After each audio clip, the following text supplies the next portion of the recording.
Capítulo 6. Uma divindade controlável. Se subir à montanha, você é mudado. Se permanecer ao pé dela, como Arão fez, a imagem que você tem de Deus é que muda. O que acontece quando o povo ao qual Deus libertou do mundo aprende a viver satisfeito longe da presença dele? Neste capítulo descobriremos o resultado trágico deste afastamento. Espere até que nós voltemos. Deus enviou o povo de volta para suas tendas no acampamento ao pé da montanha. Moisés, Arão e os 70 líderes subiram até certo ponto para adorarem de longe. Após algum tempo de adoração, Deus disse a Moisés que somente ele se aproximasse do cume da montanha, onde ele estava. Moisés escolheu Josué para ir um pouco mais longe com ele, mas deu uma diretriz precisa para Arão e os demais líderes. Esperem aqui até que retornemos. Êxodo 24:14. Então Moisés foi para o cume da montanha, para o meio da nuvem, e ficou lá por 40 dias e 40 noites. Josué esperou em algum outro lugar entre onde os líderes estavam e o cume, onde Moisés estava. E o povo estava no acampamento, bem mais abaixo ao pé da montanha. Como vimos antes, Deus originalmente havia requisitado que Arão subisse com Moisés. Por que ele não foi? Ele achou mais confortável ficar na presença do povo do que na presença de Deus. Como eu sei disso? Por causa das inúmeras vezes em que ele se afastou da glória do Senhor. Na próxima vez que Arão é mencionado, o que aconteceu enquanto Moisés ainda estava na montanha durante os 40 dias, ele estava de volta ao acampamento, e os demais líderes estão com ele. O acampamento retrata familiaridade. É a igreja que foi liberta do Egito, do mundo, e está ao pé da montanha de Deus, mais longe o suficiente da sua presença para que seus corações não sejam expostos. Chamo isso de familiaridade, porque não era o retorno ao Egito, e aparentava todas as maneiras de servir e caminhar com Deus, mas na realidade estava longe do coração do Pai. Arão retrocedeu. Quantas pessoas não fazem o mesmo hoje, mudando a imagem de Deus? Podemos ver na vida de Arão o que acontece quando alguém que foi liberto do mundo pelo poder de Deus escolhe não andar na presença dele. Vamos ver o desenrolar dessa história trágica. O povo, ao ver que Moisés demorava a descer do monte, juntou-se ao redor de Arão e lhe disse: Venha, faça para nós deuses que nos conduzam, pois a esse Moisés, o homem que nos tirou do Egito, não sabemos o que lhe aconteceu. Êxodo 32:1. Moisés estava na montanha há um bom tempo. Não havia nenhuma atividade próxima ao pé da montanha. Então o povo fez o que as pessoas religiosas sempre fazem quando Deus parece não estar agindo. Elas se juntam para fazer uma reunião. Embora essa reunião seja realizada em nome do Senhor, elas sempre produzem o que é extremamente contra o coração de Deus, como veremos. O povo se ajuntou e foi a Arão, o homem que inicialmente deveria estar com Moisés, mas não estava. Ele deveria estar em um nível que lhe havia sido determinado e esperar por Moisés, mas também não o fez. Por que o povo foi até esse homem? Porque ele lhes daria o que queriam. Arão tinha o dom chamado liderança. A liderança é um dom de Deus, vê Romanos 12:8. Esse dom traz algumas qualidades, e uma delas é a de atrair pessoas como um imã. E essa qualidade sempre atrairá pessoas, quer esse líder tenha estado na montanha ou não. Isso explica como um homem pode ter uma igreja de 5.000 pessoas e Deus simplesmente não aparecer nela. Ele usa os dons dados por Deus para realizar os desejos do povo, e não os de Deus. Esse homem não foi à montanha para ouvir de Deus, mas mesmo assim possui muitos seguidores, como resultado do dom que tem. É um pensamento preocupante, não? O povo pressionou Arão.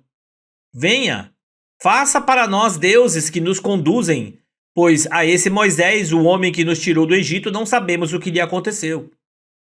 Eles não disseram: quanto esse Deus, não sabemos o que lhe aconteceu. Na verdade, eles queriam desqualificar ou desmerecer Moisés. Ao estudar o que o povo disse na língua original, algumas vezes pensam que os tradutores ficaram um pouco nervosos com relação ao significado verdadeiro da palavra em português e decidiram usar a palavra deuses. A palavra em hebraico para deuses é Elohim. Essa palavra é encontrada aproximadamente 2.250 vezes no Antigo Testamento. Cerca de 2.000 vezes se referem ao Deus Todo-Poderoso ao qual servimos. Ela ocorre 32 vezes em Gênesis 1. Por exemplo, no primeiro versículo temos: no princípio, Deus, Elohim, criou os céus e a terra. Neste versículo, Elohim é traduzida como Deus. E todas as outras vezes que a palavra Deus aparece no capítulo, a palavra no original é Elohim. Aproximadamente 250 vezes no Antigo Testamento, Elohim é usada para descrever um falso Deus. Nós sempre temos de ler o contexto para entender a referência. Arão disse a eles: tirem os brincos de ouro de suas mulheres, de seus filhos e de suas filhas e tragam-nos a mim. Êxodo 32:2. Todo o povo tirou os brincos e trouxe a Arão.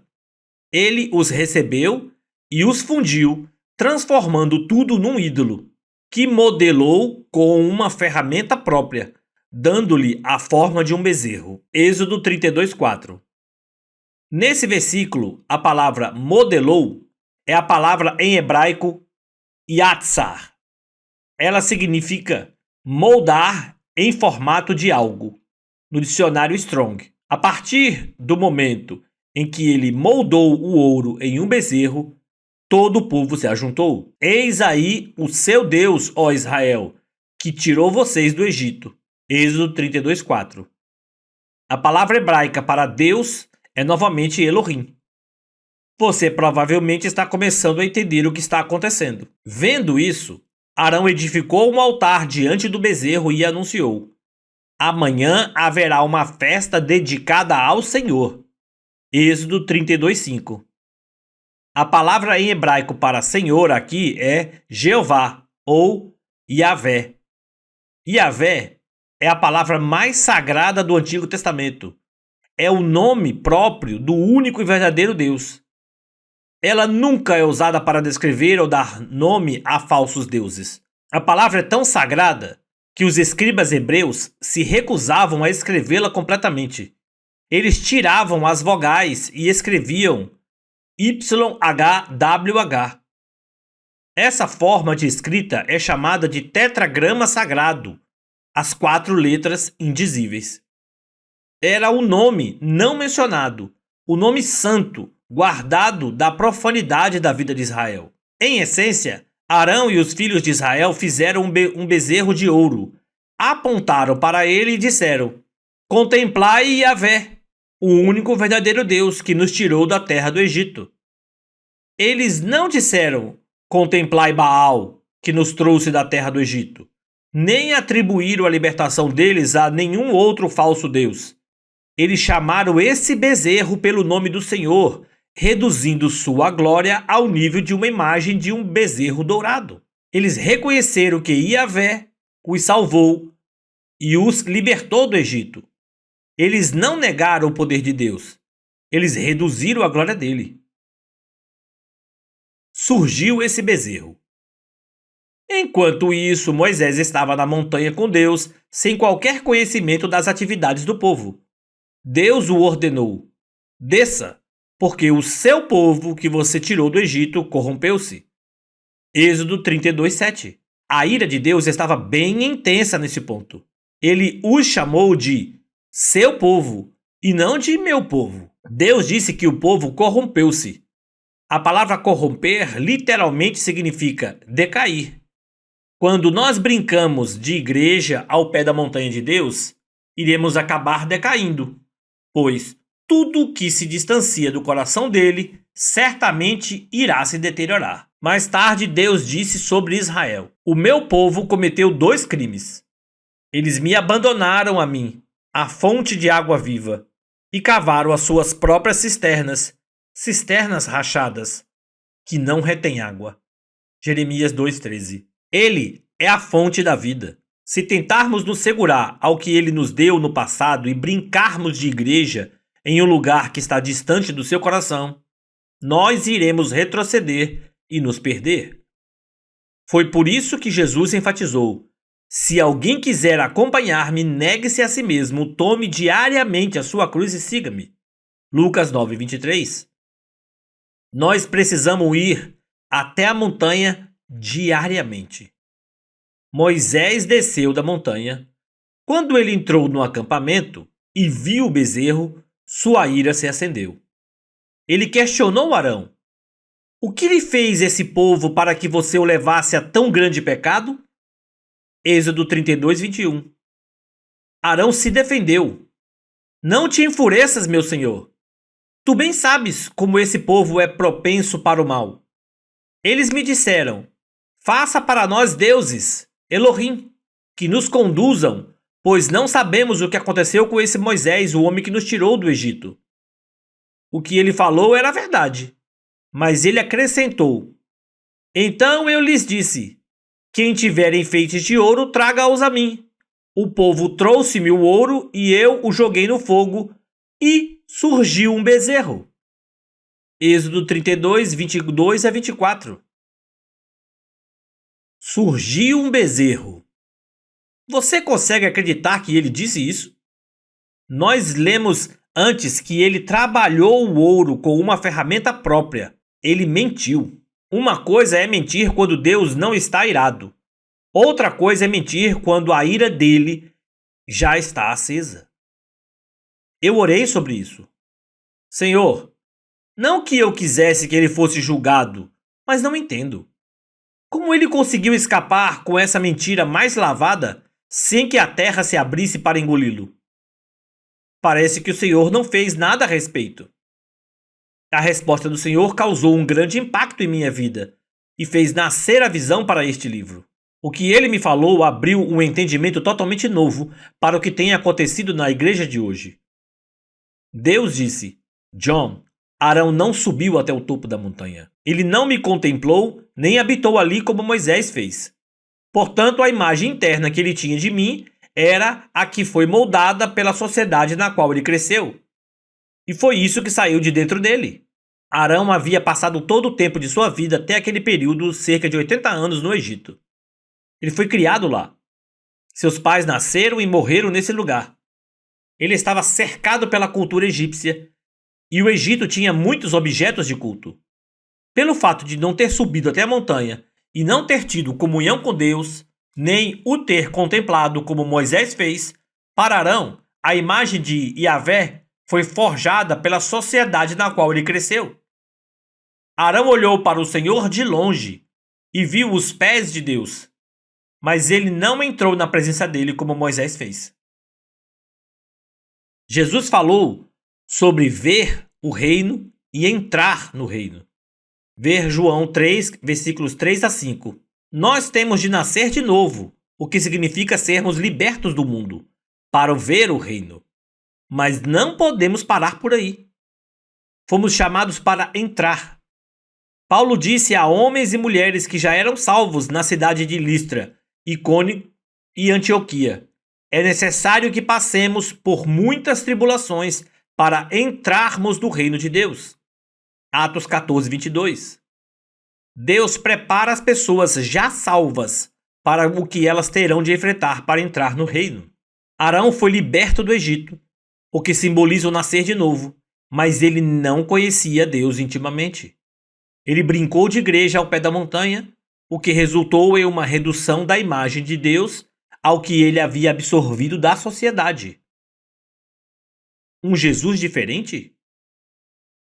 No Novo Testamento, Paulo trata desse assunto. Pois, desde a criação do mundo, os atributos invisíveis de Deus, seu eterno poder e sua natureza divina, têm sido vistos claramente, sendo compreendidos por meio das coisas criadas, de forma que tais homens são indesculpáveis, porque, tendo conhecido a Deus, não o glorificaram como Deus, Nele renderam graças. Romanos 1, 20 e 21. Eles não o glorificaram como Deus. Em outras palavras, eles conheciam a Deus, mas não lhe davam a honra que ele merece.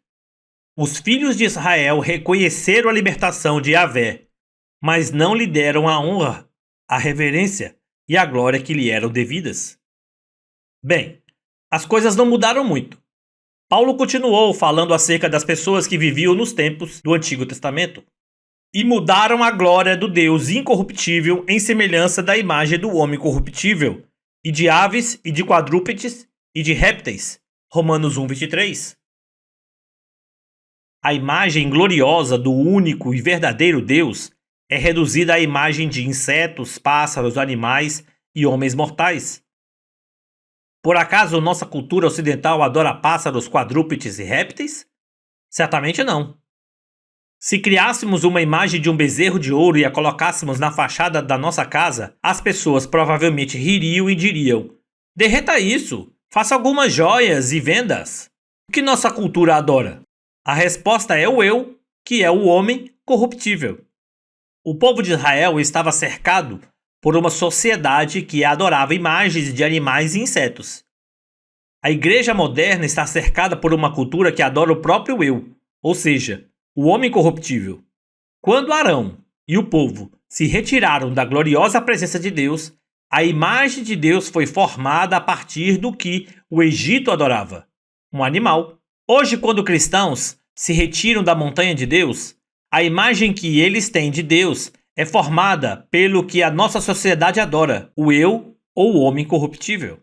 Um pensamento que não consigo evitar tem estado em minha mente há alguns anos. Nós temos servido a Jesus a partir da imagem que criamos dele. Nós o chamamos de Senhor. Nós reconhecemos o seu poder salvador, curador e libertador. Mas nosso Jesus é o mesmo que está assentado à direita da majestade nos céus? Ou é um Jesus que temos feito de acordo mais com a imagem que nós temos e ainda assim o chamamos de Senhor? Uma divindade controlável. A idolatria é uma forma muito conveniente de adoração. Um ídolo dá a seu Criador aquilo que ele quer, os desejos do próprio coração, pelo fato de ter sido ele quem os criou. E, ao mesmo tempo, satisfaz a necessidade interna de adorar a um ser maior. Se o criador do ídolo tem desejo por prazeres sexuais, então o ídolo lhe dará ordenanças de gratificação desses desejos. O Senhor deixou isso claro quando disse por meio de Isaías: quem é que modela um Deus e funde uma imagem que de nada lhe serve? Isaías 44:10. Vamos considerar essa motivação em relação ao que Israel fez, voltando ao ponto em que Arão criou o bezerro de ouro. Ele e o povo olharam para o bezerro e o consideraram como a imagem de Yahvé, o qual os havia libertado do Egito. Na manhã seguinte ofereceram holocaustos e sacrifícios de comunhão. O povo se assentou para comer e beber e levantou-se para se entregar à farra. Êxodo 32:6. No dia seguinte, eles foram para o culto da igreja ao pé da montanha de Deus. Eles declararam o amor e a grandeza de Yahvé. Eles trouxeram ofertas, cantaram hinos e pregaram seus sermões.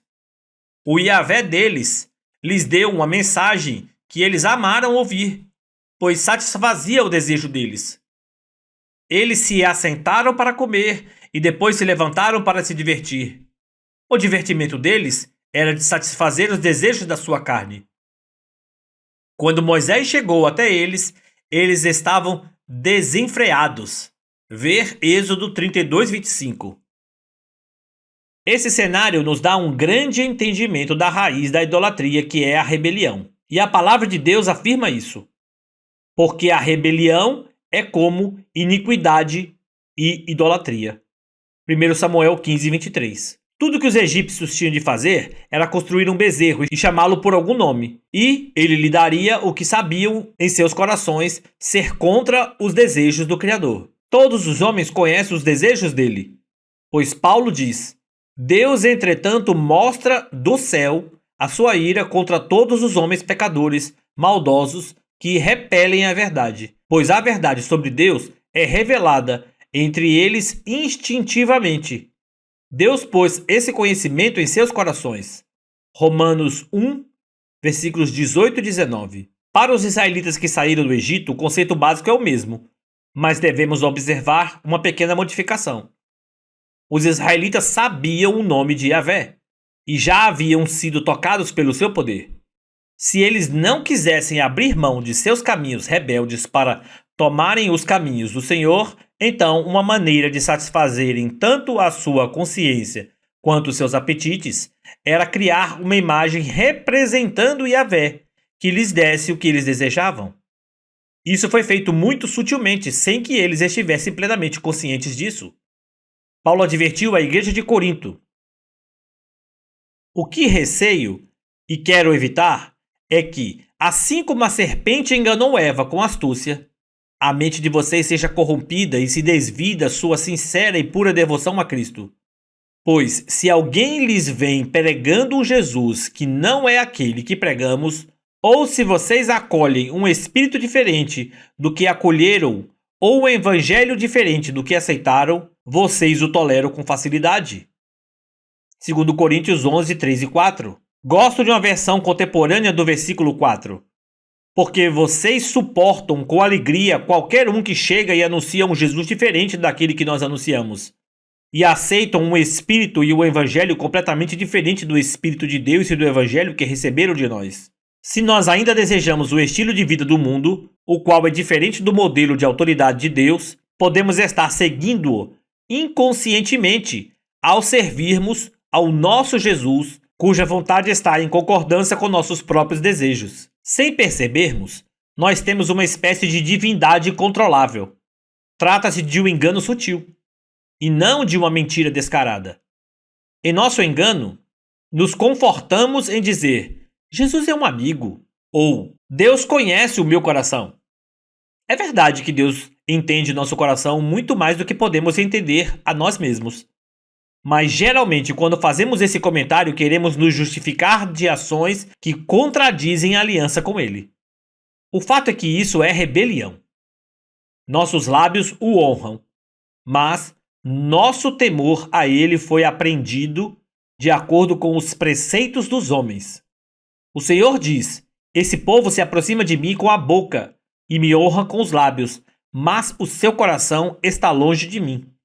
A adoração que me prestam é feita só de regras ensinadas por homens. Isaías 29, 13. Filtramos a palavra e os mandamentos de Deus através do nosso modo de pensar, influenciado pela cultura. A imagem que temos da sua glória é formada pelas nossas percepções limitadas, em vez de ser formada pela sua verdadeira imagem revelada por meio da sua palavra viva na montanha. Um contraste claro entre duas pessoas na igreja. Permita-me dar a vocês alguns exemplos. Uma mulher me ligou e confessou que estava em um relacionamento de adultério com um homem de sua igreja. Seu esposo não era cristão e era verbalmente, não fisicamente, abusivo com ela em relação à sua fé. Em outras palavras, ele a perseguia. Ela e o outro homem interromperam o relacionamento.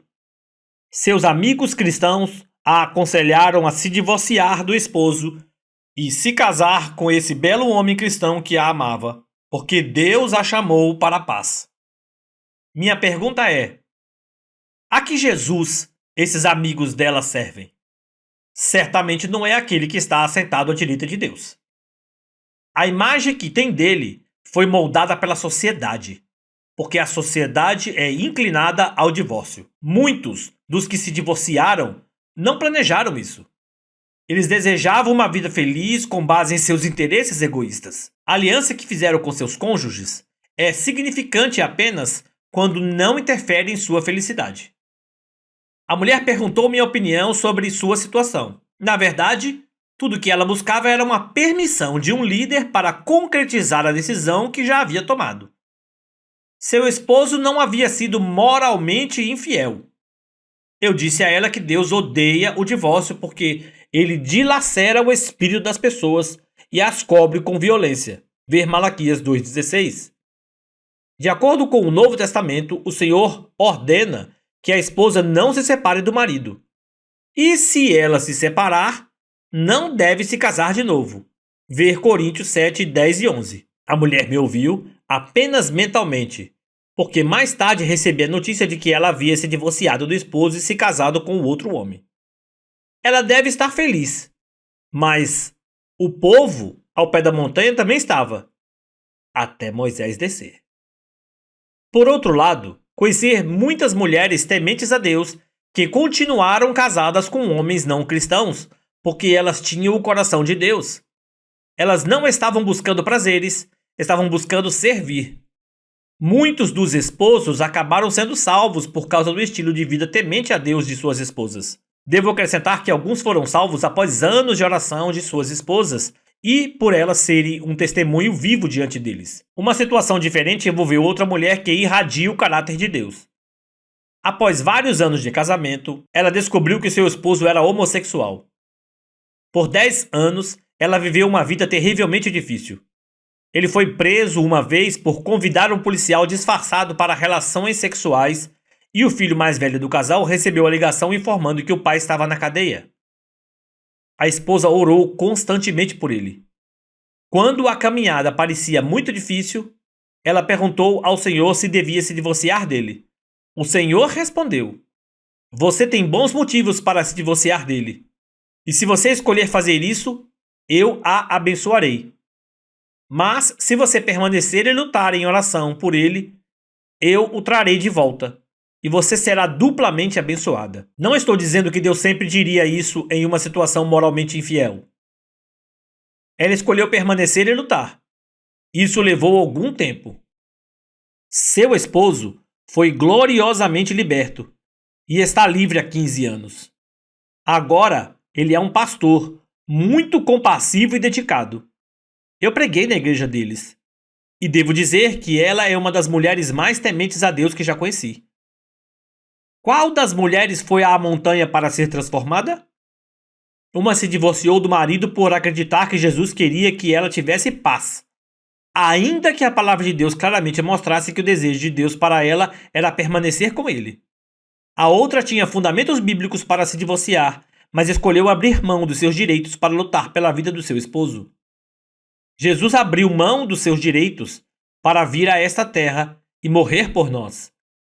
Qual das mulheres tinha mais o coração de Deus? Por quê? Ela subiu a montanha. Uma das duas coisas irá acontecer na vida de um crente.